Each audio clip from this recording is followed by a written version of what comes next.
اوس را رسیږو د یوسف مبارکې سورې ته چې د قرآن عظیم شان 12مه سوره ده. په مکې معظمې کې را نازله شوې ده. 111 آیاتونه لري. تلاوت او پښتو ترجمه یې له لومړي آیت څخه اورئ. اعوذ بالله من الشیطان الرجیم. پناه وړم الله تعالی شړل شوي شیطان څخه. بسم الله الرحمن الرحیم. د الله په نوم چې ډیر زیات مهربان پورا رحم لرونکی دی. الف لام را تلك آیات الكتاب المبین. الف لام را دا د هغه کتاب آیاتونه دي چې خپل مدعا ښکاره روښانه بیانوي. إنا أنزلناه قرآنا عربيا لعلكم تعقلون. موږ هغه نازل کړی دی قرآن مو ګرځولی دی په عربي ژبه کې تر څو چې تاسې عرب پر هغه باندې په ښه شان پوه شئ. نحن نقص عليك أحسن القصص بما أوحينا إليك هذا القرآن وإن كنت من قبله لمن الغافلين. ای محمد صلی الله علیه وسلم مونږ دا قرآن تا ته وحی کړی دی په ډېر ښه اسلوب سره پیښې او حقایق درته بیانوو که نه مخکې له دې خو له دې شیانو نه بیخي بېخبره وي. إذ قال يوسف لأبيه يا أبت إني رأيت 11 كوكبا والشمس والقمر رأيتهم لي ساجدين. دا د هغه وخت یادونه ده چې کله یوسف علیه السلام خپل پلار ته وویل پلار جانه ما خوب لیدلی دی چې 11 ستوري دي او لمر او سپوږمۍ ده او هغوی ماته سجده کوي. قال يا بني لا تقصص رؤياك على إخوتك فيكيدوا لك كيدا إن الشيطان للإنسان عدو مبين. په جواب کې د هغه پلار وویل زوی کیه دا خوب د خپل ورونو ته مه وایه که نه نو هغوی به ستا د ربړولو په هڅه کې شي. حقیقت دا دی چې شیطان د انسان ښکاره دښمن دی. وكذلك يجتبيك ربك ويعلمك من تأويل الأحاديث ويتم نعمته عليك وعلى آل يعقوب كما أتمها على أبويك من قبل إبراهيم وإسحاق إن ربك عليم حكيم. او همداسې به وي لکه څنګه چې تا په خوب کې لیدلی دي چې ستا رب به تا د خپل کار لپاره وټاکي او تا ته به د خوبونو او حوادثو تعبیر در زده کړي او پر تا او د یعقوب علیه السلام پر ټبر باندې به خپل نعمت په همغه شان پوره کړي لکه څنګه چې له دې نه مخکې ستا په مشرانو ابراهیم علیه السلام او اسحاق علیه السلام باندې پوره کړی دی. دا یقیني ده چې ستا رب پوه او د حکمت خاوند دی. لقد كان في يوسف وإخوته آيات للسائلين. حقیقت دا دی چې د یوسف علیه السلام او د هغو د ورونو په قصه کې د دې پوښتونکو یعنی د حق د پلټونکو لپاره سترې نښانې دي. قالوا ليوسف وأخوه أحب إلى أبينا منا ونحن عصبة إن أبانا لفي ضلال مبين. دا قصه داسې پیل کیږي چې د هغو ورونو په خپل منځ کې سره وویل دا یوسف او د هغه ورور دواړه زموږ پلار ته له موږ ټولو نه زیات ګران دي په داسې حال کې چې موږ یو پوره ټولګی یو. رښتیا خبره دا ده چې زموږ پلار بیخي سربداله شوی دی. اقتلوا يوسف أو اطرحوه أرضا يخل لكم وجه أبيكم وتكونوا من بعده قوما صالحين. زه یوسف ووژنئ یا هغه چیرته وغورځوئ تر څو چې ستاسې د پلار پاملرنه یوازې ستاسې لوري ته راواوړي. د دې کار له کولو نه وروسته بیرته نیکان شي. قال قائل وألقوه في غيابة الجب يلتقطه بعض السيارة إن كنتم فاعلين. په دې سره له هغو نه یو ویل یوسف مو وژنئ، بیا که څه کوئ نو هغه په کومه تیاره څاه کې وغورځوئ، کوم تلونکی راتلونکی کاروان به یې راوباسي. قالوا يا أبانا ما لك لا تأمنا على يوسف وإنا له لناصحون. هغوی له دې تړون نه وروسته خپل پلار ته ورغلل، ویې ویل پلار جانه څه خبره ده چې ته د یوسف په باب پر موږ باندې اعتماد نه کوي، په داسې حال کې چې موږ خو د هغه رښتیاني خواخوږي یو. أرسله معنا غدا يرتع ويلعب وإنا له لحافظون. سبا هغه له موږ سره ولېږه، یو څه میوه دانه به وخوري او لوبې او ساتیري به هم وکړي، موږ د هغه د ساتنې څارنې لپاره موجود یو. قال إني ليحزنني أن تذهبوا به وأخاف أن يأكله الذئب وأنتم عنه غافلون. پلار وویل ستاسې لخوا د هغه بیول پر ما ګران تمامي، یو زه ویرېږم چې چېرته یې لیوه ونه خوري او تاسې به ورڅخه په غفلت کې یاست. قالوا لئن أكله الذئب ونحن عصبة إنا إذا لخاسرون. هغو ځواب ورکړ چې زموږ په موجودیت کې لیوه خوري، په داسې حال کې چې موږ یوه قوي ډله یو، نو بیا خو به موږ ډېر زیانکار یو. فلما ذهبوا به وأجمعوا أن يجعلوه في غيابة الجب وأوحينا إليه لتنبئنهم بأمرهم هذا وهم لا يشعرون. په دغه شان ټینګار کولو سره چې کله هغه له ځان سره بوت او هغوی وپتېله چې هغه په یوه تیاره څاه کې واچوي، نو موږ یوسف ته وحی وکړه چې یو وخت به راشي چې ته به دوی ته دغه حرکت ور په زړه کړي، دوی د خپل کار له نتایجو نه ناخبره دي. وجاءوا أباهم عشاء يبكون قالوا يا أبانا إنا ذهبنا نستبق وتركنا يوسف عند متاعنا فأكله الذئب وما أنت بمؤمن لنا ولو كنا صادقين.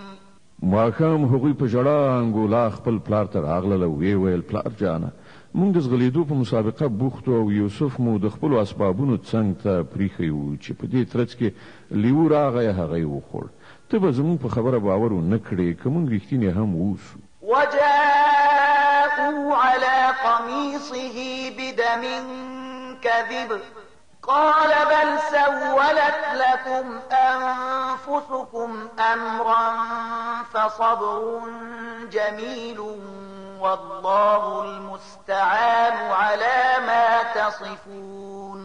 او هغوی د یوسف کمیس د دروغو په وینه لړلی له ځانه سره راوړی و. د دې په اورېدلو د هغو پلار وویل بلکې ستاسې نفس ستاسې لپاره یو لوی کار اسانه کړه، ښه نو صبر به وکړم او په ښه شان به یې وکړم، کومه خبره چې تاسې غوټه کوئ پر هغې باندې له همغه الله نه مرسته غوښتل کېدی شي. وجاءت سيارة فأرسلوا واردهم فأدلى دلوه قال يا بشرى هذا غلام وأسروه بضاعة والله عليم بما يعملون. هاخوا یو کاروان راغی او هغه خپل سقاو د اوبو راوړلو لپاره ولېږه.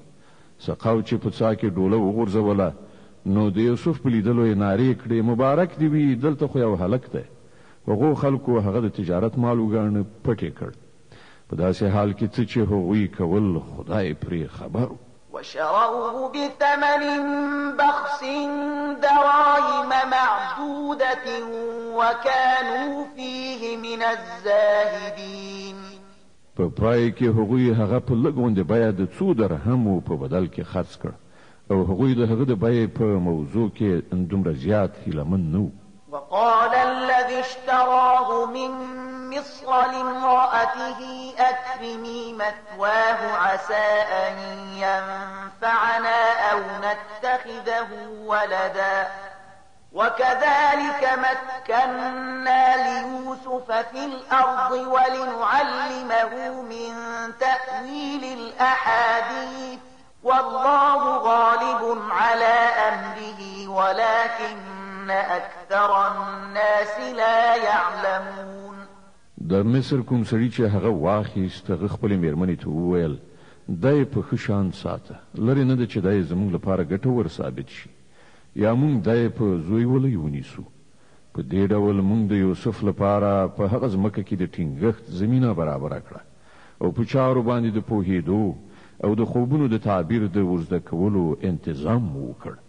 الله خپل کار کوي خو زیاتره خلک نه پوهېږي. ولما بلغ أشده آتيناه حكما وعلما وكذلك نجزي المحسنين. او کله چې هغه پوره ځوانۍ ته ورسید نو موږ هغه ته د فیصلې قوت او علم ورک. په دغه ډول موږ نیکانو ته مکافات ورکو. وراودته التي هو في بيتها عن نفسه وغلقت الأبواب وقالت هيت لك قال معاذ الله إنه ربي أحسن مثواي إنه لا يفلح الظالمون. د کومې ښځې په کور کې چې هغه وو هغې خپل ځان ته د هغه توجه جلبوله او یوه ورځ ورونه وتړله ویې ویل چې راشه. یوسف وویل پناه په خدای زما رب خو ماته ښه منزلت راکړی او زه دا کار وکړم. داسې ظالمان هیڅکله بری نشي موندلی. ولقد همت به وهم بها لولا أن رأى برهان ربه كذلك لنصرف عنه السوء والفحشاء إنه من عبادنا المخلصين. هغه د هغه خواته ورمخکې شوه او یوسف به هم د هغې لوري ته ورمخکې شوی وای که د خپل رب دلیل یې نه وای لیدلی. داسې وشول تر څو چې موږ له هغه نه بدي او بې حیایي ایسته کړو. په حقیقت کې هغه زموږ له غوره کړی شوو بندګانو څخه و. واستبق الباب وقدت قميصه من دبر وألف يا سيدها لدى الباب قالت ما جزاء من أراد بأهلك سوءا إلا أن يسجن أو عذاب أليم. په پای کې یوسف او هغې وړاندې وروسته د دروازې خواته منډه کړه او هغې د شا له خوا د یوسف کمیس په راکشولو سره څیرې کړ. په دروازه کې دواړو د هغې میړه موجود ومونده. د هغه په لیدلو سره ښځې وویل د هغه چا څه سزا ده چې ستا کورنۍ ته خراب نیت ولري. له دې پرته بله څه سزا کېدلی شي چې بندي کړی شي یا سخت عذاب ورکړی شي. قال هي راودتني عن نفسي وشهد شاهد من أهلها إن كان قميصه قد من قبل فصدقت وهو من الكاذبين وإن كان قميصه قد من دبر فكذبت وهو من الصادقين. یوسف وویل دې زما د جلبولو هڅه کوله. د هغې ښځې له خپل ټبر نه یو چا د نښې بیلګې شاهدي وړاندې کړه چې که د یوسف کمیس د مخې نه شلېدلی وي نو ښځه رښتینې ده او دی دروغجن او که د هغه کمیس د شا له لوري شلېدلی وي نو ښځه دروغجنه ده او دی رښتونی. فلما رأى قميصه قد من دبر قال إنه من كيدكن إن كيدكن عظيم. کله چې میړه ولیدل چې د یوسف کمیس د شا له لوري شلېدلی دی نو ویې ویل دا ستاسې ښځو مکرونه دي په رښتیا چې ستاسې چلونه د حد نه زیات دي. يوسف أعرض عن هذا واستغفري لذنبك إنك كنت من الخاطئين. یوسف له دې خبرې نه تېر شه او ای ښځې ته د خپلې ګناه بخښنه وغواړه، همدا ته په اصل کې ګناهکاره وي. وقال نسوة في المدينة امرأة العزيز تراود فتاها عن نفسه قد شغفها حبا إنا لنراها في ضلال مبين. د ښار ښځو په خپلو منځو کې اوازه ګډه کړه چې د عزیز میرمن په خپل زلمي غلام پسې شوې ده، مینې ناکراره کړې ده، زموږ په نزد خو هغه په څرګند ډول غلط کار کوي. د یوسف مبارکه سوره چې د قرآن عظیم الشان 12مه سوره ده، په مکې معظمې کې را نازله شوې ده، 111 آیاتونه لري. تلاوت او پښتو ترجمه یې له 1 آیت څخه اورئ. فلما سمعت بمكرهن أرسلت إليهن وأعتدت لهن متكئا وآتت كل واحدة منهن سكينا وقالت اخرج عليهن فلما رأينه أكبرنه وقطعن أيديهن وقلن حاش لله ما هذا بشرا إن هذا إلا ملك كريم. غي چې د هغو دغه مکر ډکې خبرې واورېدې نو په هغو پسې استازی واستو او د هغو لپاره یې د تکیه کولو مجلس جوړ کړ او په میلمستیا کې د هر یوې په وړاندې یوه چاړه کېښودله. بیا په همغه وخت کې چې کله هغوی میوې پرې کولې خوړلې، هغې یوسف ته وویل چې د هغو مخې ته راوځه. کله چې د هغو ښځو نظر پر هغه باندې ولګېده نو هغوی هکې پکې پاتې شوې او خپل لاسونه یې غوڅ کړل او غیر اختیاري وویل پاک دی الله، دا سړی خو بشر نه دی، دی خو کومه لویه پرښته ده. قالت فذلكن الذي لمتنني فيه ولقد راودته عن نفسه فاستعصم ولئن لم يفعل ما آمره ليسجنن وليكون من الصاغرين.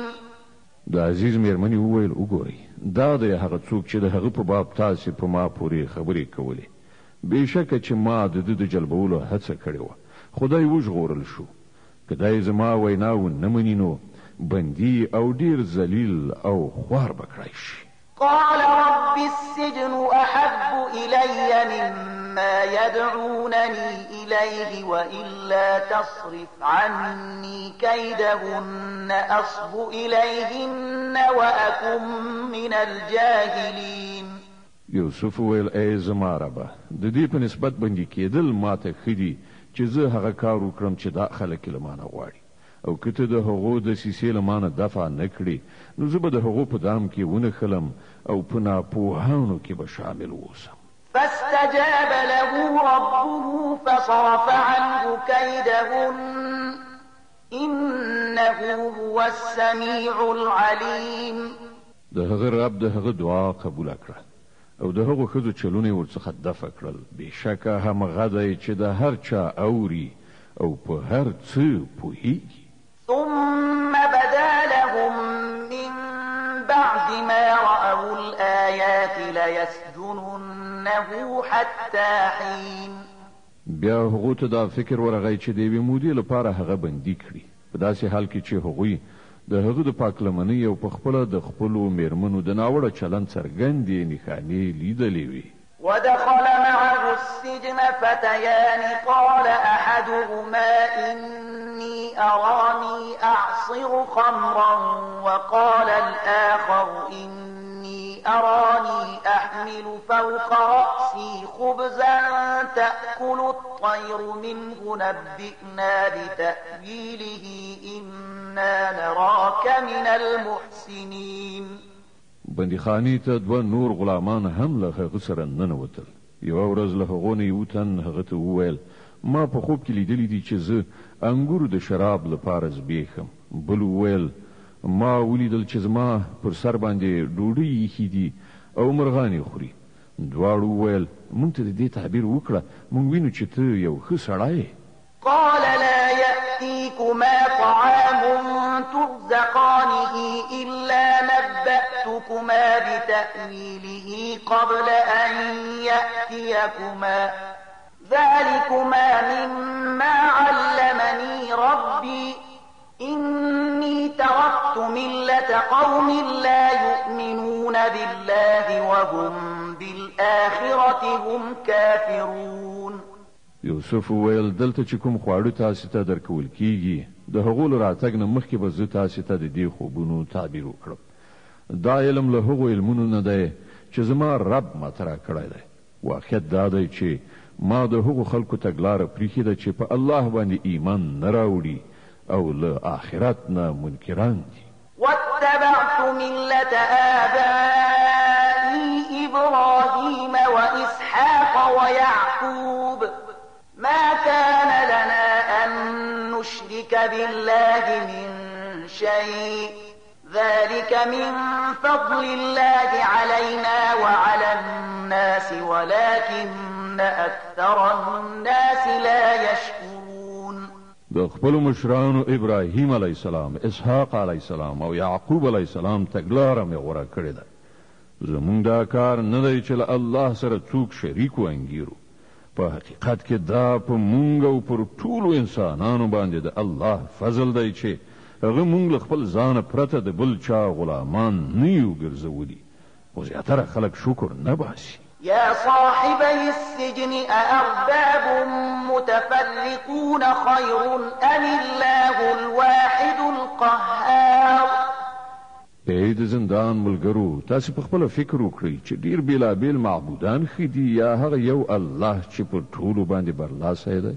ما تعبدون من دونه إلا أسماء سميتموها أنتم وآباؤكم ما أنزل الله بها من سلطان إن الحكم إلا لله أمر ألا تعبدوا إلا إياه ذلك الدين القيم ولكن أكثر الناس لا يعلمون.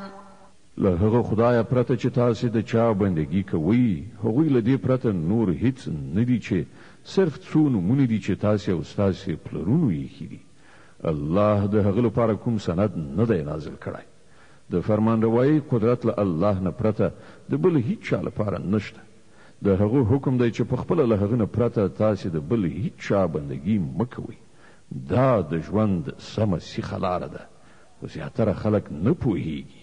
يا صاحبي السجن أما أحدكما فيسقي ربه خمرا وأما الآخر فيصلب فتأكل الطير من رأسه قضي الأمر الذي فيه تستفتيان.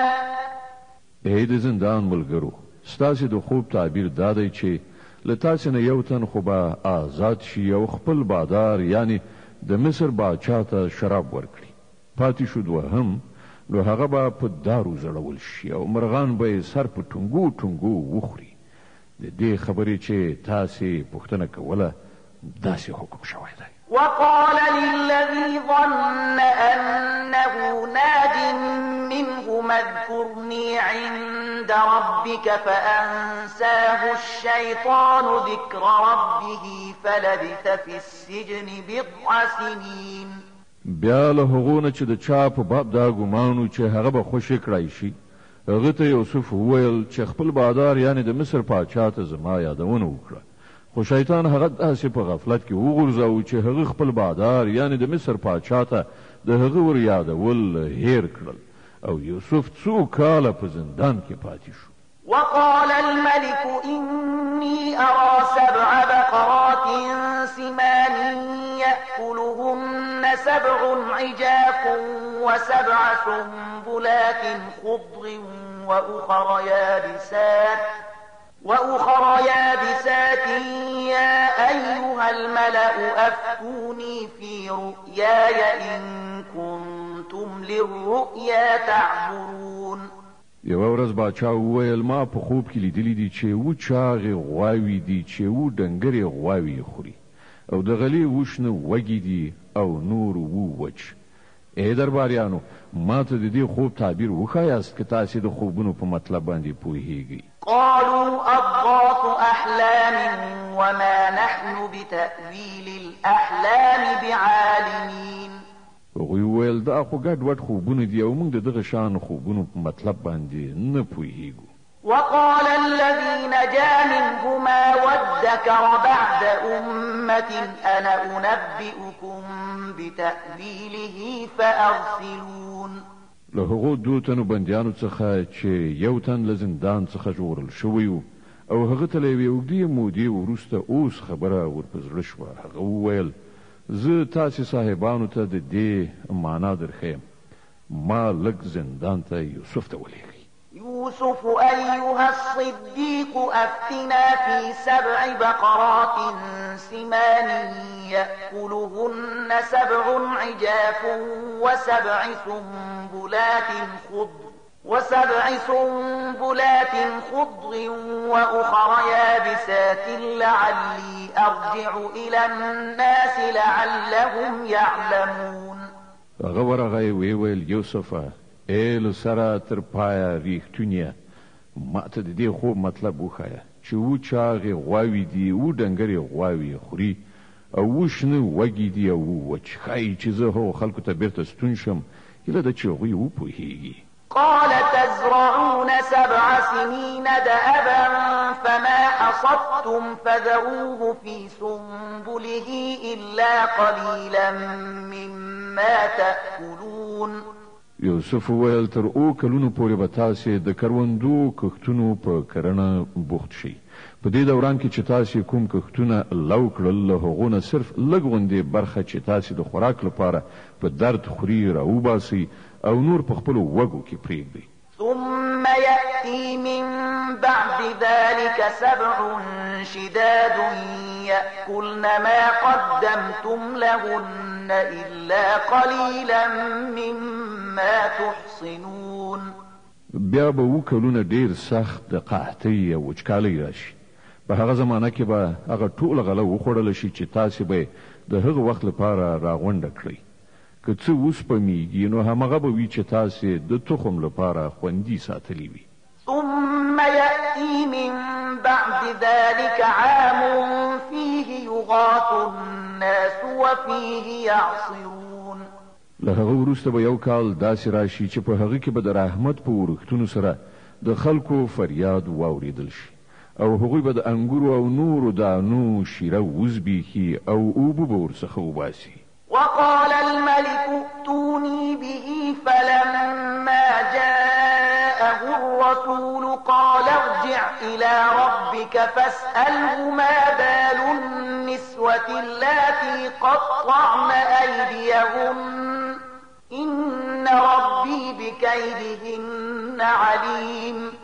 باچا وویل هغه ماته راولئ. خو کله چې استازی یوسف ته ورغی نو هغه وویل خپل بادار یعنی باچا ته بیرته ورشه او له هغه نه پوښتنه وکړه چې د هغو ښځو څه معامله ده چې خپل لاسونه یې پرې کړي وو. زما رب د هغو له مکارۍ نه ښه خبر دی. قال ما خطبكن إذ راوتن يوسف عن نفسه قلنا حاش لله ما علمنا عليه من سوء. قالت امرأة العزيز الآن حصحص الحق أنا راودته عن نفسه وإنه لمن الصادقين. باچا له هغو ښځو نه پوښتنه وکړه تاسې د هغه وخت څه تجربه لرئ چې د یوسف د مینې جلبولو هڅه مو کړې وه؟ ټولو په یوه آواز وویل پاک دی الله، موږ خو په هغه کې د بدۍ یو بڅری قدر هم ونه موند. د عزیز میرمنې وویل اوس حق څرګند شوی دی. هغه خو همدا زه وم چې د هغه د مینې د راجلبولو هڅه مې کړې وه. بېشکه چې هغه بیخي ریښتونی دی. ذلك ليعلم أني لم أخنه بالغيب وأن الله لا يهدي كيد الخائنين. یوسف وویل له دې نه زما مطلب دا و چې عزیز په دې وپوهیږي چې ما پسې شاه هغه سره خیانت نه و کړی او دا چې څوک چې خیانت کوي الله د هغو چلونه د بري په لاره نه سموي. د یوسف مبارکه سورت چې د قرآن عظیم شان 12مه سوره ده په مکې معظمه کې را نازله شوې ده 111 آیاتونه لري تلاوت او پښتو ترجمه یې له 53 آیت څخه اوري وما أبرئ نفسي إن النفس لأمارة بالسوء إلا ما رحم ربي إن ربي غفور رحيم زه د خپل نفس ښه نه وایم نفس خو په بدۍ باندې هڅونکی دی مګر دا چې په چا باندې زما د رب رحمت وي بېشکه زما رب ډیر بخښونکی او رحم کوونکی دی وقال الملك ائتوني به أستخلصه لنفسي فلما كلمه قال إنك اليوم لدينا مكين أمين باچا وویل هغه ماته راولئ تر څو چې زه هغه د ځان د خدمت لپاره مخصوص کړم کله چې یوسف له هغه سره خبرې وکړې نو هغه وویل اوس ته زما په وړاندې قدر او منزلت لري او ستا په امانتدارۍ باندې پوره ډاډینه ده قال اجعلني على خزائن الأرض إني حفيظ عليم یوسف وویل د هیواد خزانې ماته وسپاره زه ساتونکی هم یم او عالم هم وكذلك مكنا ليوسف في الأرض يتبوأ منها حيث يشاء نصيب برحمتنا من نشاء ولا نضيع أجر المحسنين په دې توګه موږ په هغه هیواد کې د یوسف لپاره د حاکمیت لاره اواره کړه د هغه خوښه و چې په هغه هیواد کې چې چیرته یې غوښتل ځان ته ځای جوړ کړي موږ خپل رحمت چاته مو چې خوښه شي ور په برخه کوو د ښو کسانو اجر له موږ سره نه ضایع کیږي ولأجر الآخرة خير للذين آمنوا وكانوا يتقون او د آخرت اجر د هغو کسانو لپاره ډیر غوره دی چې ایمان راوړي او د خدای له ویرې سره کار کوي وجاء إخوة يوسف فدخلوا عليه فعرفهم وهم له منكرون د یوسف علیه السلام ورونه مصر ته راغلل او د هغه په وړاندې حاضر شول نو هغوی یې وپېژندل خو هغوی هغه ونه پېژانده ولما جهزهم بجهازهم قال ائتوني بأخ لكم من أبيكم ألا ترون أني أوفي الكيل وأنا خير المنزلين بیا چې کله هغه د هغو څټه تیاره کړله نو د خوځېدو په وخت کې هغو ته وویل خپل مېرنی ورور ماته راولئ نو ګورئ چې زه په څه شان پیمانه ډکه اړوم او څنګه میلمه پالنه کوم فإن لم تأتوني به فلا كيل لكم عندي ولا تقربون که تاسې هغه رانه ولئ نو له ما سره ستاسې لپاره څه غلن نشته بلکې تاسې به ماته نږدې هم رانه شئ قالوا سنراود عنه أباه وإنا لفاعلون وویل موږ به هڅه وکړو چې پلار د هغه په لیږلو راضي شي او موږ به دا کار هرومرو وکړو وقال لفتيانه اجعلوا بضاعتهم في رحالهم لعلهم يعرفونها إذا انقلبوا إلى أهلهم لعلهم يرجعون یوسف غلامانو ته اشاره وکړه چې دوی چې د غریب په بدل کې کوم مال ورکړی دی هغه په پټه د دوی په څټو کې کېږدي دا کار یوسف په دې هیله وکړ چې هغوی به کور ته په رسېدو سره خپل بیرته ورکړی شوی مال وپېژني یا به د دې پیرزوینې احسان سترګې ونیسي او کېدای شي چې بیا راشي فلما رجعوا إلى أبيهم قالوا يا أبانا منع منا الكيل فأرسل معنا أخانا نكتل وإنا له لحافظون کله چې هغوی خپل پلار ته ورغلل نو وی ویل پلار په راتلونکي وخت کې موږ ته غلا نه راکوله کېږي نو ته زموږ ورور له موږ سره ولېږه تر څو چې موږ غله راواخلو رایې وړو او د دې ساتنه زموږ په غاړه ده. قال هل آمنكم عليه إلا كما أمنتكم على أخيه من قبل فالله خير حافظا وهو أرحم الراحمين. پلار جواب ورکړ آیا زه پر تاسو باندې د دې په باب همغسې اعتماد وکړم لکه چې لدینه مخکې مې د دې د ورور په باب در باندې کړای دی؟ الله ډیر ښه ساتندوی دی او هغه تر ټولو زیات رحم کوونکی دی. ولما فتحوا متاعهم وجدوا بضاعتهم ردت إليهم قالوا يا أبانا ما نبغي هذه بضاعتنا ردت إلينا ونمير أهلنا ونحفظ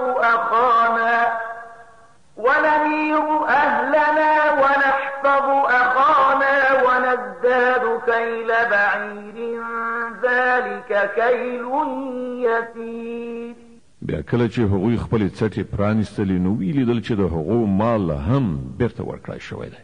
دای چې ولیدل هغو ویل پلاره نور موږ څه غواړو، ګوره دا زموږ مال هم بیرته راکړای شوی دی. نو اوس به موږ لاړ شو او د خپل کورنۍ لپاره به غله راوړو، د خپل ورور ساتنه به هم وکړو او یو وخ بار به نور هم زیات راوړو. دومره غله به په اسانۍ سره زیاته شي. قال لن أرسله معكم حتى تؤتون موثقا من الله لتأتونني به إلا أن يحاط بكم فلما آتوه موثقهم قال الله على ما نقول وكيل. د هغو پلار وویل زه به هیڅکله هغه له تاسې سره ونه لیږم تر څو پورې چې تاسې د الله په نوم له ما سره لوز ونه کړئ چې دی به هرومرو بیرته ماته راولئ، مګر دا چې تاسې چیرته محاصره کړای شئ. کله چې هغه ورسره خپل تعهد وکړ نو هغه وویل ګورئ زمونږ پر دې وینا باندې الله ساتونکی یعنی وکیل او ګواه دی. وقال يا بني لا تدخلوا من باب واحد وادخلوا من أبواب متفرقة وما أغني عنكم من الله من شيء إن الحكم إلا لله عليه توكلت وعليه فليتوكل المتوكلون. بیا هغه وویل زما زامنو د مصر پایتخت له یوې دروازې مننه وځئ بلکې له بیلابیلو دروازو ورشئ، خو زه د الله له غوښتنې څخه تاسې نشم ژغورلی. د هغه له امر نه پرته د بل هیچا امر نه چلیږي. پر همغه باندې ما توکل کړی دی او هر څوک چې توکل کوي پر همغه دې وکړي. ولما دخلوا من حيث أمرهم أبوهم ما كان يغني عنهم من الله من شيء إلا حاجة في نفس يعقوب قضاها وإنه لذو علم لما علمناه ولكن أكثر الناس لا يعلمون. او پیښه هم دا وشوه چې کله هغوی د خپل پلار له لارښوونې سره سم ښار ته له بیلابیلو دروازو نه ورداخل شول نو د هغه دغه احتیاطي تدبیر د الله د غوښتنې په مقابله کې هیڅ په درد ونه شو خوړلی، خو صرف د یعقوب علیه السلام په زړه کې چې یوه تلوسه وه د هغې پوره کولو لپاره هغه تر خپلې وسې هڅه وکړه. بېشکه هغه زموږ د ورښودلي علم خاوند و، خو زیاتره خلک د موضوع په حقیقت باندې نه پوهېږي. ولما دخلوا على يوسف آوى إليه أخاه قال إني أنا أخوك فلا تبتئس بما كانوا يعملون. دوی چې د یوسف علیه السلام حضور ته ورغلل نو هغه خپل ورور ځان ته بیل وغوښت او ورته وویل چې زه ستا همغه ورور یم چې ورک شوی و، اوس ته د هغو چارو اندېښنه مه کوه چې دوی کړي دي. فلما جهزهم جهازهم جعل السقاية في رحل أخيه ثم أذن مؤذن أيتها العير إنكم لسارقون. یوسف چې کله د دوی څټې وتړلې نو هغه د خپل سکني ورور په څټه کې خپل جام کېښود. بیا یو आवाज کوونکی نارې کړې ای کاروانیانو تاسې غله یې. قالوا وأقبلوا عليهم ماذا تفقدون. هغوی راوګرځېدل پوښتنه یې وکړه ستاسې څه شی ورک شو؟ قالوا نفقد صواع الملك ولمن جاء به حمل بعير وأنا به زعيم. د باچا نوکرانو وویل موږ د باچا جام ورک کړی دی او د هغه خانه سامان وویل هر څوک چې راوړي د هغه لپاره د یو اوښ بار مکافات دی دا به زما په غاړه وي. قالوا تالله لقد علمتم ما جئنا لنفسد في الأرض وما كنا سارقين. دغه ورونو وویل په خدای قسم دی تاسې ښه پوهیږئ چې موږ دغه هېواد ته د فساد کولو لپاره راغلي نه یو او موږ غله نه یو. قالوا فما جزاؤه إن كنتم كاذبين. هغوی وویل ښه نو که ستاسې خبره دروغ ثابته شي نو د غله څه سزا ده؟ قالوا جزاؤه من وجد في رحله فهو جزاؤه كذلك نجزي الظالمين. هغه وویل د هغه سزا د چا له څټې نه چې څه شی راووت هغه دې خپله په خپله سزا کې وساتل شي. زمونږ په نزد خو داسې ظالمانو ته د سزا ورکولو همدا مقررات دي.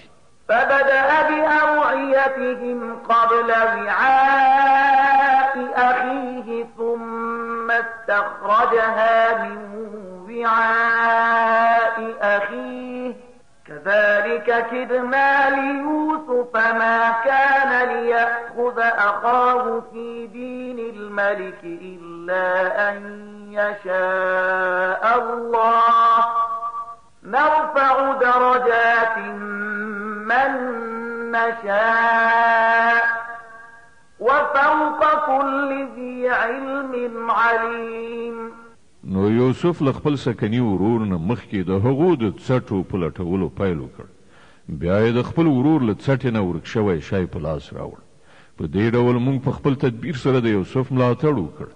د هغه دا کار نه و چې د باچا په دین یعنې د مصر په پاچایي قانون کې خپل ورور نیولی وای مګر دا چې الله همدغسې وغواړي. زموږ چې چاته خوښه شي د هغه درجې لوړوو او د هر علم خاوند د پاسه یو بل لوی عالم شته. قالوا إن يسرق فقد سرق أخ له من قبل فأسرها يوسف في نفسه ولم يبدها لهم قال أنتم شر مكانا والله أعلم بما تصفون. دوی ویل که دی غلا وکړي نو هیڅ د حیرانتیا خبره نه ده. له دې نه مخکې د ده ورور یوسف هم غلا کړې ده. یوسف دا خبره په زړه وزغمله خو حقیقت یې هغوی ته څرګند نه کړ. صرف تر شونډو لاندې دومره وویل چې ډېر زیات بد خلک یې تاسې پر ما باندې چې مخامخ کوم تور لګوئ د هغه په حقیقت باندې خدای ډېر ښه پوهیږي.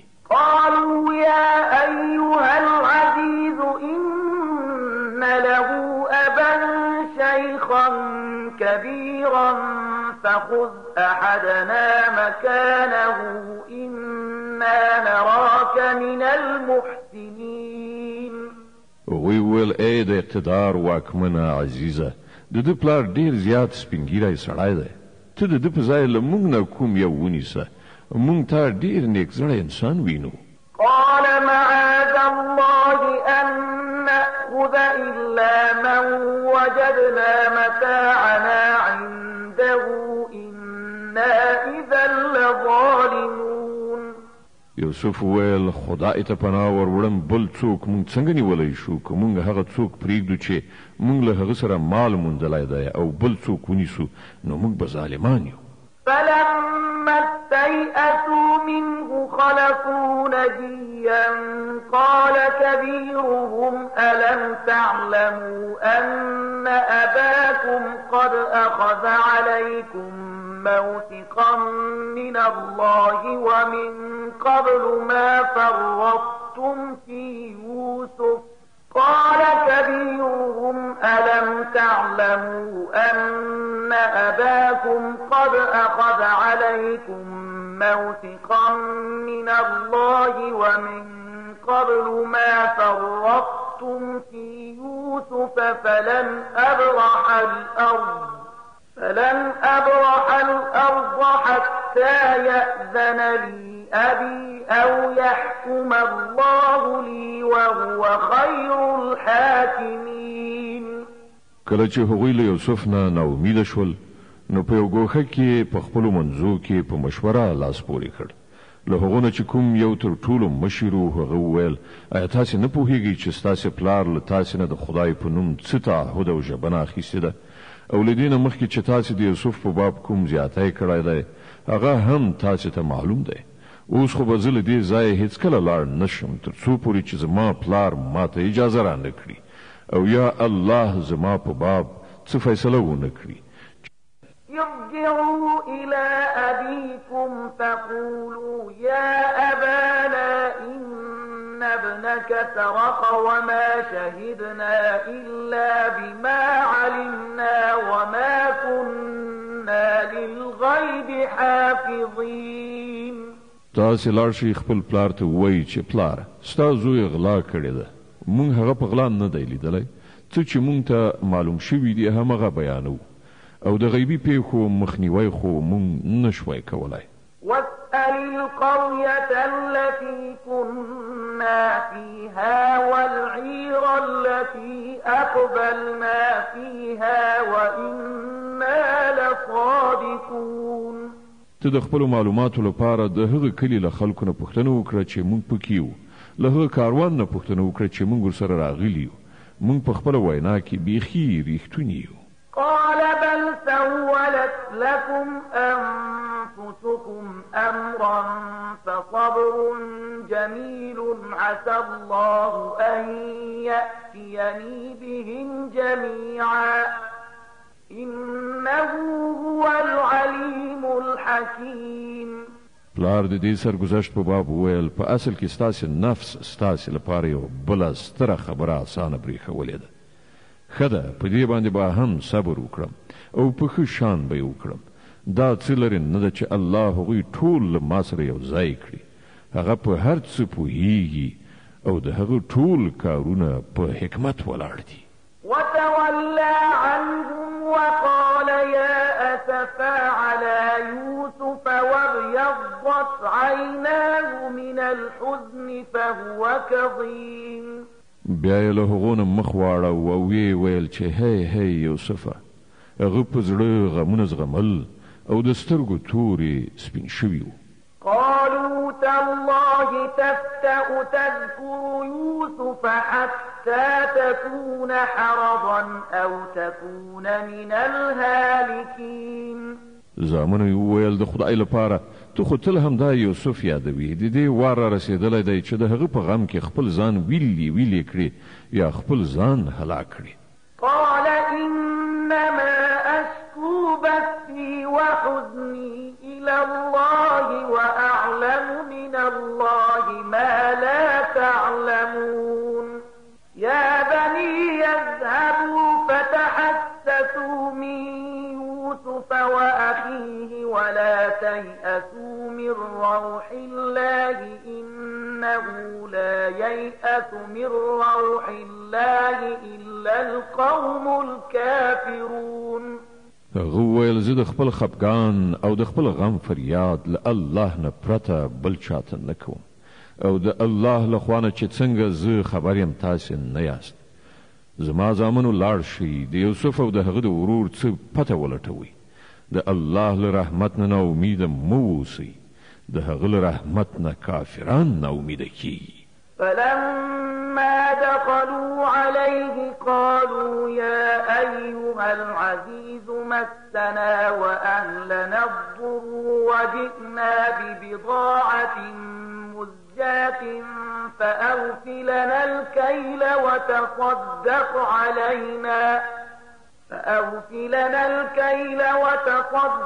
علينا إن الله يجزي المتصدقين.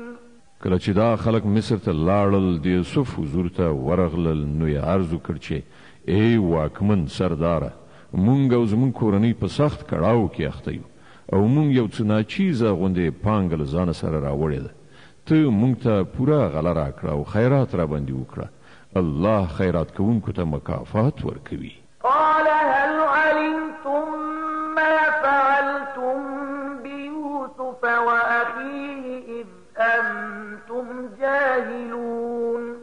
د دې په اورېدو یوسف نور ځنډ ونه کړ. هغه وویل ایا تاسې ته د دې څه معلومات شته چې تاسې له یوسف او د هغه له ورور سره څه کړي وو کله چې تاسې ناپوهان وئ؟ قالوا أئنك لأنت يوسف قال أنا يوسف وهذا أخي قد من الله علينا إنه من يتق ويصبر فإن الله لا يضيع أجر المحسنين. هغوی ټکان وخوړ ویې ویل آیا ته یوسف یې؟ هغه وویل هو زه یوسف یم او دا زما ورور دی. الله پر مونږ باندې احسان وکړ. حقیقت دا دی که څوک له تقوا او صبر نه کار واخلي نو د الله په وړاندې د دغسې نیکو خلکو بدله نه ضایع کیږي.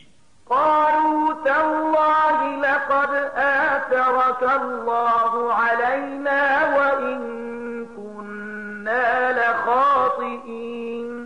هغوی وویل په خدای قسم چې تاسې ته الله پر مونږ باندې فضیلت در بخلی او په رښتیا چې مونږ خطاکاران وو. قال لا تثريب عليكم اليوم يغفر الله لكم وهو أرحم الراحمين. هغه ځواب ورکړ نن پر تاسې کومه پړه نشته. الله دې تاسې ته بخښنه وکړي. هغه تر ټولو زیات رحم کوونکی دی. اذهبوا بقميصي هذا فألقوه على وجه أبي يأت بصيرا وأتوني بأهلكم أجمعين. زی زما دغه کمیس در سره یوسئ او زما د پلار په مخ باندې وغوړوئ. د هغه بینایي به بیرته ورکړه شي او خپله ټوله کورنۍ ماته راولئ. ولما فصلت العير قال أبوهم إني لأجد ريح يوسف لولا أن تفندون.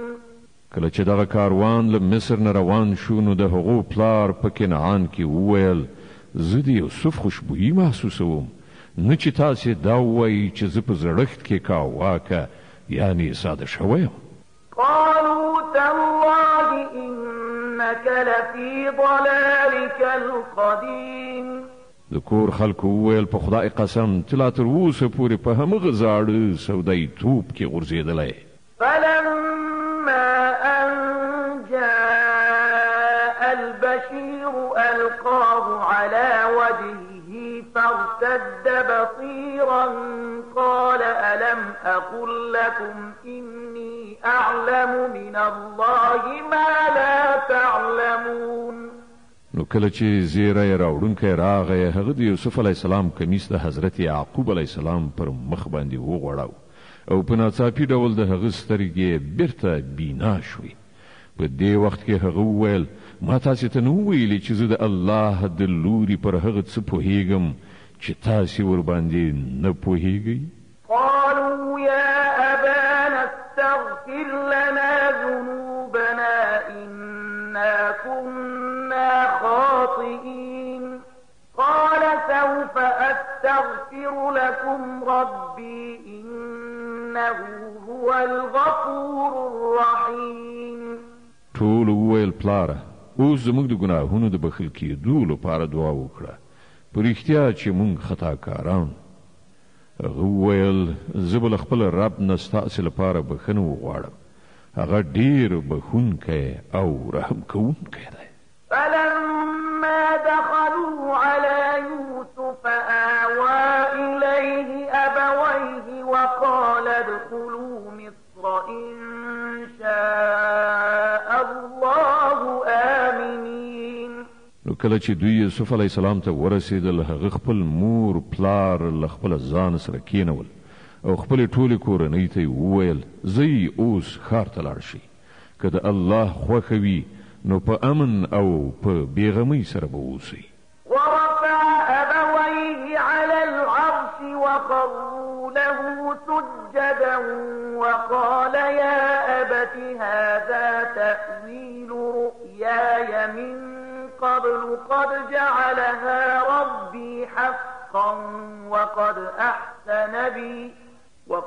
أحسن بي إذ أخرجني من السجن وجاء بكم من البدو من بعد أن نزغ الشيطان بيني وبين إخوتي إن ربي لطيف لما يشاء إنه هو العليم الحكيم.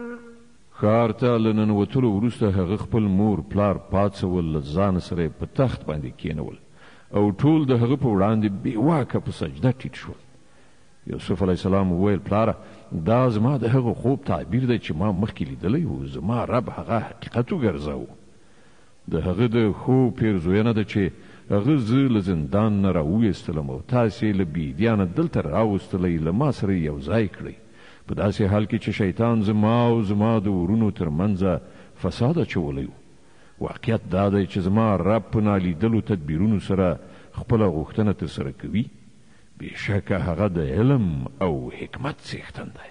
رب قد آتيتني من الملك وعلمتني من تأويل الأحاديث فاطر السماوات والأرض أنت ولي في الدنيا والآخرة توفني مسلما وألحقني بالصالحين. ای زما ربه تا ما ته حکومت را کړی او ما ته د خوبونو او د پیښو د تعبیرونو پوهېدل را زده کړي دي. د ځمکې او اسمان هستوونکیه همدا ته زما په دنیا او آخرت کې سرپرست دی. زما خاتمه په اسلام باندې وګرځوه او په پای کې ما له صالحانو سره یو ځای کړه. ذلك من أنباء الغيب نوحيه إليك وما كنت لديهم إذ أجمعوا أمرهم وهم يمكرون. ای محمد صلی الله علیه وسلم دغه قصه د غیبو له خبرونو څخه ده چې مونږ تا ته وحی کوو، که ننو په هغه وخت کې خو ته موجود نه وي چې د یوسف علیه السلام ورونو په خپلو منځو کې په اتفاق کولو دسیسه جوړه کړې وه. وما أكثر الناس ولو حرصت بمؤمنين. خو ته که هر څومره وغواړې له دوی نه زیاتره خلک منونکي یعنی ایمان راوړونکي نه دي. وما تسألهم عليه من أجر إن هو إلا ذكر للعالمين. په داسې حال کې چې ته په دې خدمت باندې له دوی نه کومه اجوره هم نه غواړې، دا خو یو نصیحت دی چې د ټولو نړیوالو لپاره دی. وكأي من آية في السماوات والأرض يمرون عليها وهم عنها معرضون. په ځمکه او اسمانونو کې څومره نښانې چې پر هغو باندې دوی تیریږي او یوه ذره پاملرنه ورته نه کوي. وما يؤمن أكثرهم بالله إلا وهم مشركون. زیاتره له دوی نه الله مني، خو په دې ډول چې له هغه سره نور شریکوي. أفأمنوا أن تأتيهم غاشية من عذاب الله أو تأتيهم الساعة بغتة وهم لا يشعرون. ایا دوی ډاډه دي چې د خدای د عذاب کومه بلا به دوی وننیسي یا به په بېخبرۍ کې د قیامت ساعت په ناڅاپي ډول ورباندې رانشي؟ قل هذه سبيلي أدعو إلى الله على بصيرة أنا ومن اتبعني وسبحان الله وما أنا من المشركين. ته دوی ته په ډاګه ووایه زما لاره خو دغه ده، زه د الله لوري ته دعوت کوم، زه په خپله په پوره رڼا کې خپله لاره وینم او زما ملګري هم، او الله پاک دی او له مشرکانو سره زما څه اړیکه نشته. وما أرسلنا من قبلك إلا رجالا نوحي إليهم من أهل القرى أفلم يسيروا في الأرض فينظروا كيف كان عاقبة الذين من قبلهم ولدار الآخرة خير للذين اتقوا أفلا تعقلون. ای محمد صلی الله علیه وسلم، لتانه مخکې چې مونږ کوم پیغمبران لیږلي وو هغوی هم ټول انسانان او د همدغو سیمو له اوسیدونکو څخه وو او د همغو لوري ته مونږ وهلي وو. نو آیا دوی په ځمکه کې ګرځي راګرځي نه چې د هغو قومونو عاقبت دوی ته ور په نظر نشي چې له دوی نه مخکې تیر شوي دي؟ په باوري ډول د آخرت کور د هغو کسانو لپاره لا زیات غوره دی چې هغوی د پیغمبرانو د ویناو منلو د تقوا کړنلاره غوره کړه. آیا اوس به هم تاسې نه پوهیږئ؟ حتى إذا استيأس الرسل وظنوا أنهم قد كذبوا جاءهم نصرنا فنجي من نشاء ولا يرد بأسنا عن القوم المجرمين. ان تر دې پورې چې کله پیغمبران د خلکو نه ناامیده شول او خلکو هم دا وانګیرله چې هغو ته دروغ ویل شوي دي، نو په ناڅاپي ډول پیغمبرانو ته زموږ مرسته ورسېدله.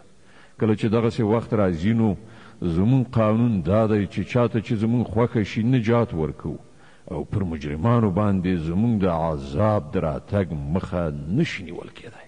لقد كان في قصصهم عبرة لأولي الألباب ما كان حديثا يفترى ولكن تصديق الذي بين يديه وتفصيل كل شيء وهدى ورحمة لقوم يؤمنون. د مخکینیو خلکو په دغو قصو کې د پوهې لرونکو لپاره عبرت دی. دا څه چې په قرآن کې بیانیږي دا سختګي خبرې نه دي، بلکې کوم کتابونه چې له دې نه مخکې راوړل شوي دي د همغو تصدیق او د هر شي تفصیل دی او د ایمان راوړونکو لپاره هدایت او رحمت. د رعد مبارکه سوره چې د قرآن عظیم الشان 14مه سوره ده، په مکې معظمې کې را نازله شوې ده، 43 آیاتونه لري. تلاوت او پښتو ترجمه یې له لومړي آیت څخه اورئ. بسم الله الرحمن الرحیم. د الله په نوم چې ډېر زیات مهربان پوره رحم لرونکی دی. الف لام میم را تلك آیات الكتاب والذي أنزل إليك من ربك الحق ولكن أكثر الناس لا يؤمنون. الف لام میم را دغه د الهي کتاب آیتونه دي او څه چې ستا د رب له لوري پر تا باندې نازل کړی شوي دي هغه ذاتاً حق دي، خو ستا د قوم زیاتره خلک یې نه مني. الله الذي رفع السماوات بغير عمد ترونها ثم استوى على العرش وسخر الشمس والقمر كل يجري لأجل مسمى يدبر الأمر يفصل الآيات لعلكم بلقاء ربكم توقنون. مغه الله دی چې هغه آسمانونه لستنو پرته همداسې درولي دي چې تاسې په خپله ګورئ. به هغه د خپل سلطنت پر تخت باندې ځلانده شو او هغه لمر او سپوږمۍ د یو قانون تابع ګرځولي. د دې ټول نظام هر شی تر یو ټاکلي وخت پورې چلیږي او همغه الله د دې ټول کار تدبیر کوي. هغه نښانې په ډاګه څرګنده بیانوي، ښایي چې تاسې له خپل رب سره په یو ځای کېدو باور وکړئ. وهو الذي مد الأرض وجعل فيها رواسي وأنهارا ومن كل الثمرات جعل فيها زوجين اثنين يغشي الليل النهار إن في ذلك لآيات لقوم يتفكرون.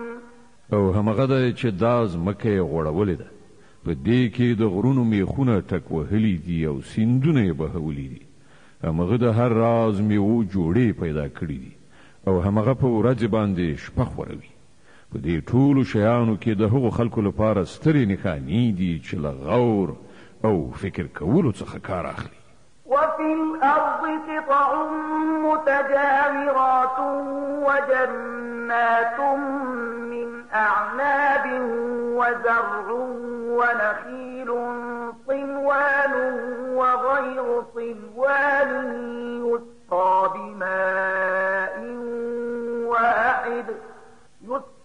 بماء واحد ونفضل بعضها على بعض في الأكل إن في ذلك لآيات لقوم يعقلون.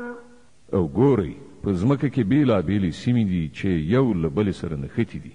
د انګورو باغونه دي، کښتونه دي، د خرما ونې دي چې له هغو نه ځینې یوستوي یعنې له یوې تنې نه دي او ځینې غبرګي. ټولې په یو اوبو خړوبېږي، خو موږ د ځینو خوند ډېر ښه کوو او د ځینو لږ. په دغو ټولو شیانو کې د هغو خلکو لپاره ډېرې نښانې دي چې له پوهې نه کار اخلي.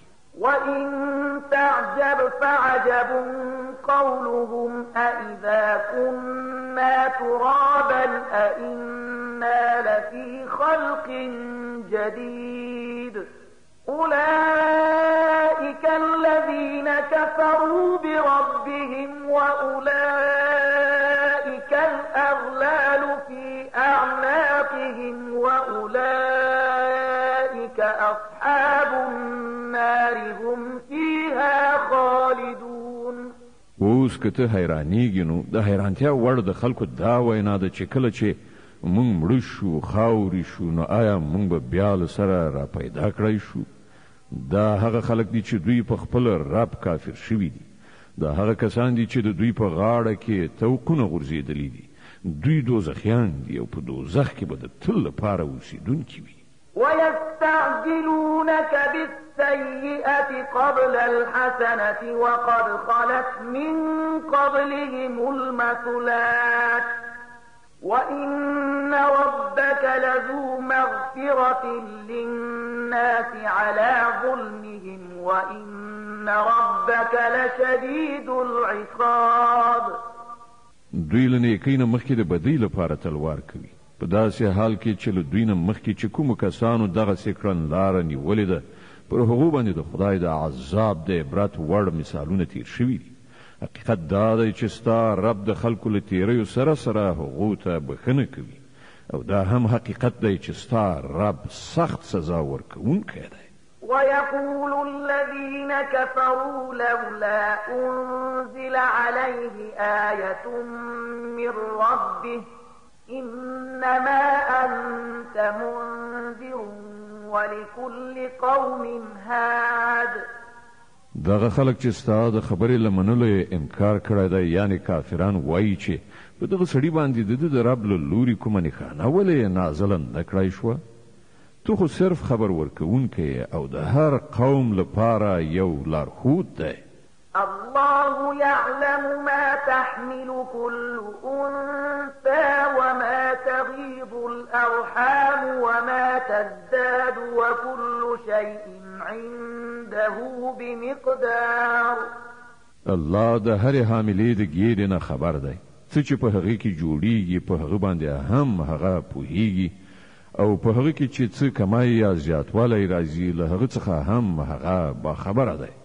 د هر شي لپاره د هغه په وړاندې یو اندازه ټاکلې ده. عالم الغیب والشهادة الكبير المتعال. هغه په پټ او ښکاره هر څه باندې عالم دی. هغه لوی او په هر حال کې د لوړتیا خاوند دی. سواء منكم من أسر القول ومن جهر به ومن هو مستخف بالليل وسارب بالنهار. لتاسې نه کوم څوک په زور وغږیږي یا ورو او څوک د شپې په ترږمۍ کې پټ شوی وي یا د ورځې په رڼا کې روان وي د هغه لپاره ټول یو شانته دي. له معقبات من بين يديه ومن خلفه يحفظونه من أمر الله إن الله لا يغير ما بقوم حتى يغيروا ما بأنفسهم وإذا أراد الله بقوم سوءا فلا مرد له وما لهم من دونه من وال. د هر چا وړاندې وروسته ټاکل شوي څارونکي دي چې د الله په حکم سره د هغه څارنه ساتنه کوي. حقیقت دا دی چې الله د هیڅ قوم حالت نه بدلوي تر څو پورې چې هغوی خپل اوصاف نه وي بدل کړي. او کله چې الله کوم قوم ته د سزا ورکولو فیصله وکړي نو د هغې مخنیوی د هیڅ چا په وسیله نشي کېدی. نه څوک د الله په مقابل کې د دغسې قوم ملاتړ او ساتندوی ګرځېدلی شي. هو الذي يريكم البرق خوفا وطمعا وينشئ السحاب الثقال. همغه ذات دی چې تاسې ته برېښنا ځلوي چې د هغې په لیدلو سره هم اندېښمن کیږئ او هم هیلهمن کیږئ. همغه ذات دی چې له اوبو نه ډکه وریځ راپورته کوي. ويسبح الرعد بحمده والملائكة من خيفته ويرسل الصواعق فيصيب بها من يشاء وهم يجادلون في الله وهو شديد المحال. د ورځې کړه سهار د هغه له ثنا سره د هغه پاکي بیانوي او پرښتې د هغه له هیبت نه په لړزېدو د هغه تسبیح وایي. هغه کړسیدونکې برېښناوي لیږي او په چا باندې چې خوښه شي هغه په همغه حالت کې راغورځوي چې کله خلک د خدای په باب په شخړه اخته کیږي. په واقع کې د هغه تدبیر ډیر قوي دی. له دعوة الحق والذين يدعون من دونه لا يستجيبون لهم بشيء إلا كباسط كفيه إلى الماء ليبلغ فاه وما هو ببالغه وما دعاء الكافرين إلا في ضلال. مغه ته بلنه ورکول حق دی.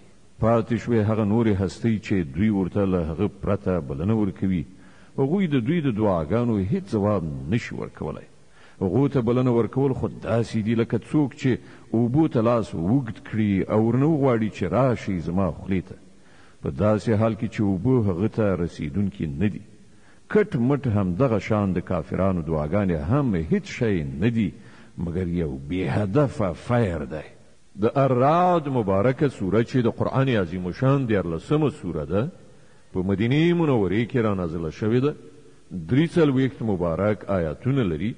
تلاوت او پښتو ترجمه یې له 15 آیت څخه اورئ. د دې آیت په اورېدلو سره یوه د تلاوت سجده واجبه کیږي. ولله يسجد من في السماوات والأرض طوعا وكرها وظلالهم بالغدو والآصال هغه خو همدا الله دی چې هغه ته د ځمکې او اسمان هر شی که خوښ وي که ناخوښ سجده کوي او د ټولو شیانو سیوري سهار او ماښام د هغه په وړاندې ټیټیږي.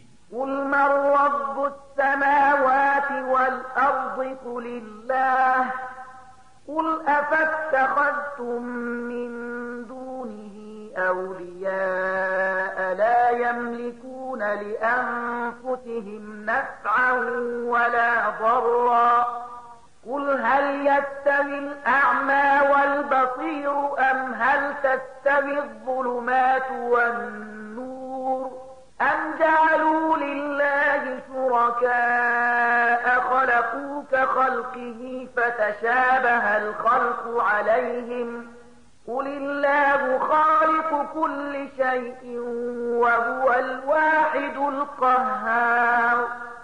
لدوی نه پوښتنه وکړه د آسمانونو او ځمکې رب څوک دی؟ ووایه الله. بیا دوی ته ووایه چې کله چې حقیقت دا دی نو آیا تاسې له هغه پرته داسې معبودان خپل کار جوړونکي انګېرلي چې په خپله د خپل ځان لپاره هم د څه ګټې او زیان واک نه لري؟ ووایه آیا ړوند او سترګور یعنې بینا سره برابریږي؟ آیا رڼا او تیاره یو شان وي؟ او که داسې نه ده نو آیا د دوی انګېرلو شریکانو هم د الله غوندې څه شی پیدا کړي دي چې د هغه له امله د پیدا کولو موضوع پر دوی باندې د اشتباه وړ ګرځېدلې ده؟ ووایه د هر شي استونکی یوازې الله دی او هغه ایکي یو پر ټولو برلاس دی.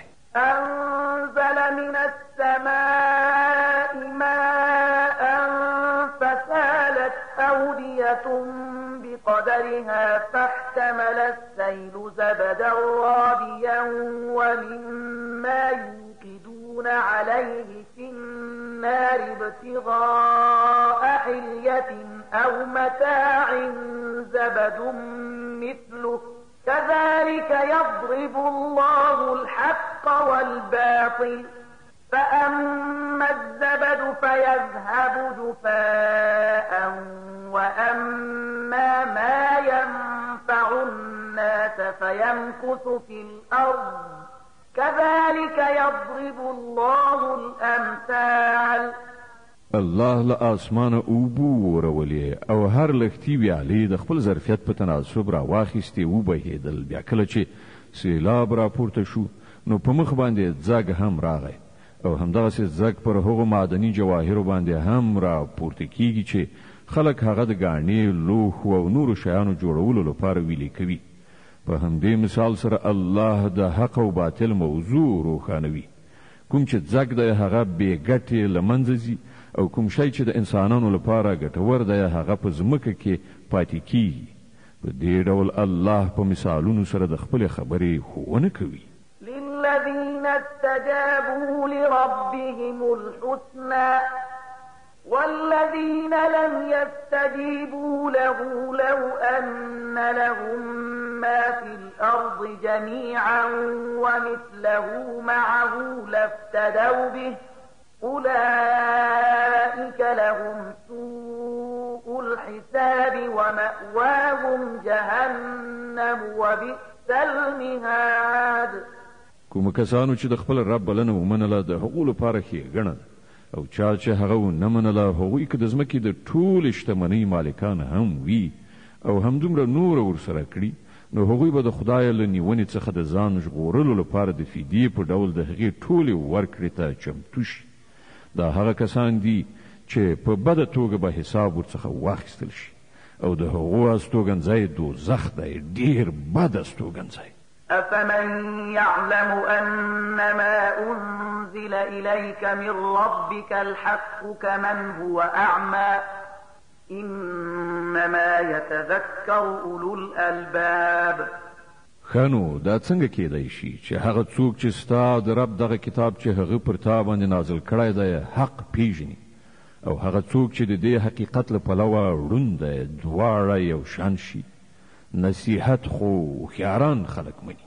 الذين يوفون بعهد الله ولا ينقضون الميثاق والذين يصلون ما أمر الله به أن يوصل ويخشون ربهم ويخافون سوء الحساب. او د هغو کړن لار داوي چې له الله سره خپل ژمنه پوره کوي، هغه له تړون وروسته نه ماتوي. د هغو چلن داوي چې الله چې د کوم اړیکو ټینګولو حکم کړی دی هغه ټینګوي، له خپل رب نه ویریږي او د دې خبرې باندې نه کوي چې نه چې چیرته له هغو څخه بد حساب واخیستل شي.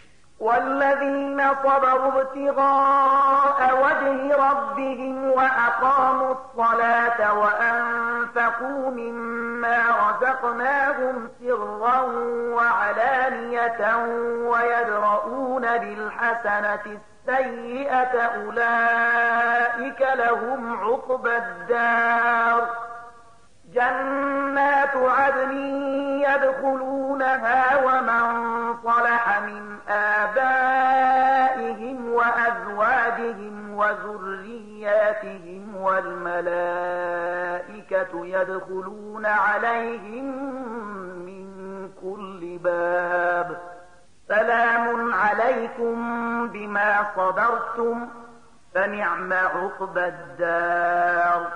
د هغو دا حال وی چې د خپل رب د رضا لپاره لزغم نه کار اخلي، المنز قایموي، زمونږ له ورکړې روزینه په پټه او ښکاره لګښت کوي او د بدۍ مخنیوی په نیکۍ سره کوي.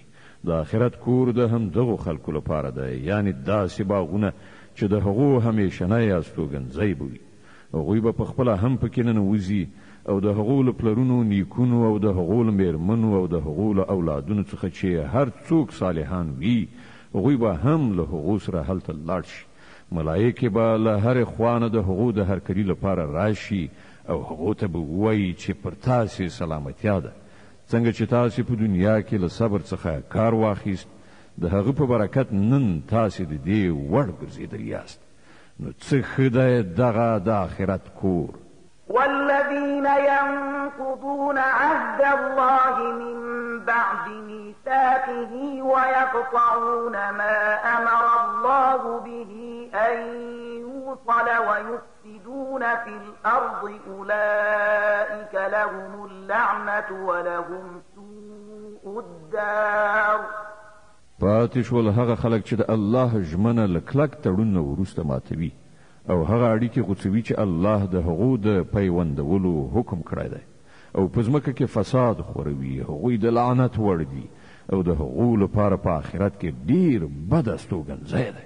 الله يبسط الرزق لمن يشاء ويقدر وفرحوا بالحياة الدنيا وما الحياة الدنيا في الآخرة إلا متاع. چاته چې د الله خوښه شي پراخه روزي وربخي او چاته چې خوښه شي لنډه تنګه روزي ورکوي. دا خلک په دنیوي ژوندانه کې خوشحاله دي، په داسې حال کې چې د آخرت په مقابل کې د دنیا ژوند له ناچیزه متانه پرته نور هیڅ نه دی. ويقول الذين كفروا لولا أنزل عليه آية من ربه قل إن الله يضل من يشاء ويهدي إليه من أناب. دغه کسان چې د محمدي رسالت له منلو نه انکار کړی دی وایي پر دغه سړي باندې د د رب له لوري کومه نښانه ولې نازله نه شوه. ووایه د الله چې چاته خوښه شي ګمراه کوي او هغه خپل لوري ته د ورتګ لاره همغه چاته ښیي چې هغه لوري ته وروګرځي. الذين آمنوا وتطمئن قلوبهم بذكر الله ألا بذكر الله تطمئن القلوب. همدغسې خلک دي هغه کسان چې هغو د دې پیغمبر بلنه منلې ده او د هغو زړونو ته د الله په یاد سره ډاډینه ور په برخه کیږي. خبردار اوسئ، همدغه د الله یاد هغه شی دی چې په هغه سره زړونو ته ډاډینه ور په برخه کیږي. الذين آمنوا وعملوا الصالحات طوبى لهم وحسن مآب. نو کوم کسانو چې د حق بلنه ومنله او ښه عملونه یې سرته ورسول هغوی نیک مرغه دي او د ښه عاقبت خاوندان دي. د رعد مبارکه سوره چې د قرآن عظیم شان 14مه سوره ده په مکی معظمه کې را نازله شوې ده 43 آیاتونه لري تلاوت او پښتو ترجمه یې له 10 آیات څخه اوري كذلك أرسلناك في أمة قد خلت من قبلها لتتلو عليهم الذي أوحينا إليك وهم يكفرون بالرحمن قل هو ربي لا إله إلا هو عليه توكلت وإليه متاب. اے محمد صلی الله علیه وسلم په همدې شان سره مونږ ته په یو داسې قوم کې د پیغمبر په حیث لیږلی چې له دوی نه مخکې ډېر قومونه تیر شوي دي تر څو چې ته دوی ته هغه پیغام واوروي چې مونږ پر تا باندې نازل کړی دی په داسې حال کې چې دوی په خپل مهربان خدای باندې کافران شوي دي دوی ته ووایه چې هماغه ذات زما رب دی له هغه پرته بل هیڅ معبود نشته پر همغه باندې ما توکل کړی دی او هماغه زما د ورګرځېدو مرجع ده. ولو أن قرآنا سيرت به الجبال أو قطعت به الأرض أو كلم به الموتى بل لله الأمر جميعا أفلم ييأس الذين آمنوا أن لو يشاء الله لهدى الناس جميعا ولا يزال الذين كفروا تصيبهم بما صنعوا قارعة أو تحل قريبا من دارهم حتى يأتي وعد الله إن الله لا يخلف الميعاد. او څه به شوي وو که کوم داسې قرآن نازل کړی شوی وای چې د هغه په زور سره غرونه خوځېدلي وای یا ځمکه څیرې شوې وای یا مړي له قبرو څخه راوتلي غږېدلي وای د دغه ډول معجزو ښودل څه ګران نه دي بلکې ټوله واکمني یوازې د الله په لاس کې ده. نو آیا مؤمنان تر اوسه پورې د کافرانو د غوښتنې په ځواب کې د کومې معجزې راتګ ته په تمن ناست دي او په دې پوهېدلو سره ناامید شوي نه دي چې که الله غوښتي وای نو ټولو انسانانو ته به یې هدایت کړی کوم کسانو چې له خدای سره د کفر چلند غوره کړی دی پر هغو باندې د هغو د کړو وړو له امله یو نه یو آفت را پرېوتی دی یا د هغو کورو ته نږدې چیرته نازلیږي دا لړۍ به تر هغه پورې روانه وي چې پر هغو باندې د الله وعده ترسره شي. دا باوري ده چې الله له خپلې وعدې نه مخالفت نه کوي. ولقد استهزئ برسل من قبلك فأمليت للذين كفروا ثم أخذتهم فكيف كان عقاب. لتانه مخکې هم په ډیرو پیغمبرانو ملنډې وهل شوي دي خو ما تل منکرانو ته مهلت ورکړی دی او په پای کې مې هغوی نیولي دي نو وګوره چې زما سزا څومره سخته وه.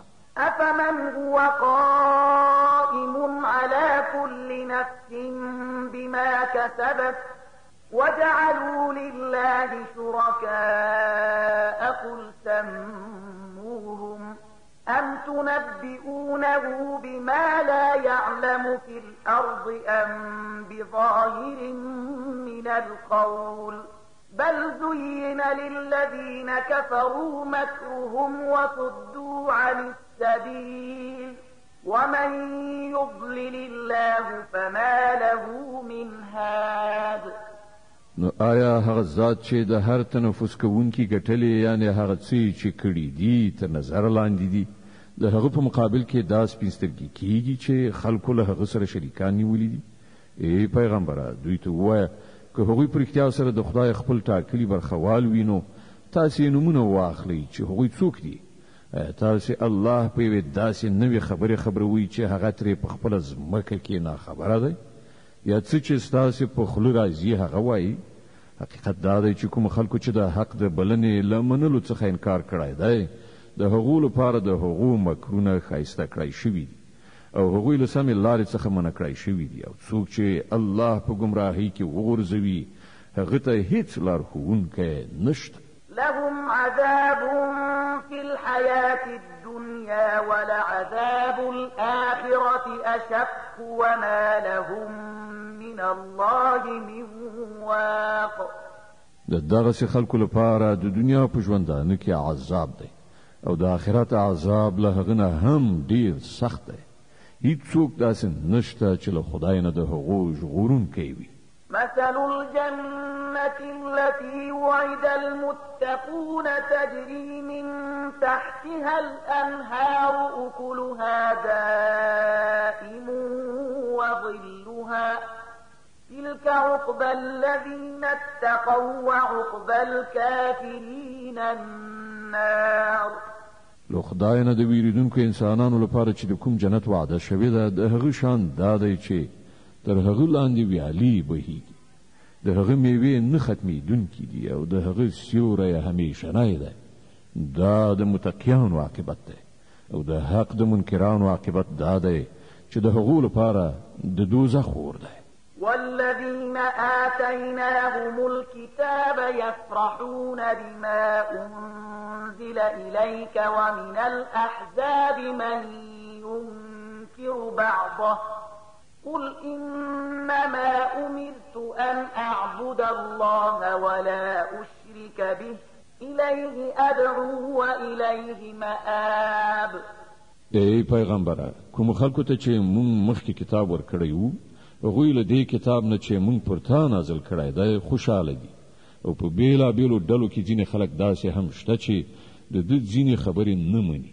ته په ډاګه ووایه چې ما ته خو یوازې د الله د بندګۍ حکم راکړل شوی دی او له دې نه منع کړی شوی یم چې څوک د هغه شریک وانګیرم.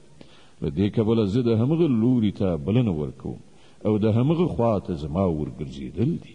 وكذلك أنزلناه حكما عربيا ولئن اتبعت أهواءهم بعدما جاءك من العلم ما لك من الله من ولي ولا واق. له همدې لارښوونې سره مونږ دغه د فرمان په توګه په عربي ژبه پر تا باندې نازل کړی دی. اوس که تا د دې علم سره سره چې تا ته راغلی دی د خلکو د غوښتنو پیروي وکړه نو د الله په مقابل کې نه څوک ستا ملاتړ او مرستندوی دی او نه څوک د هغه له نیونې څخه تا ژغورلی شي. صدق الله العظیم. الله ستر رښتیا ویونکی دی.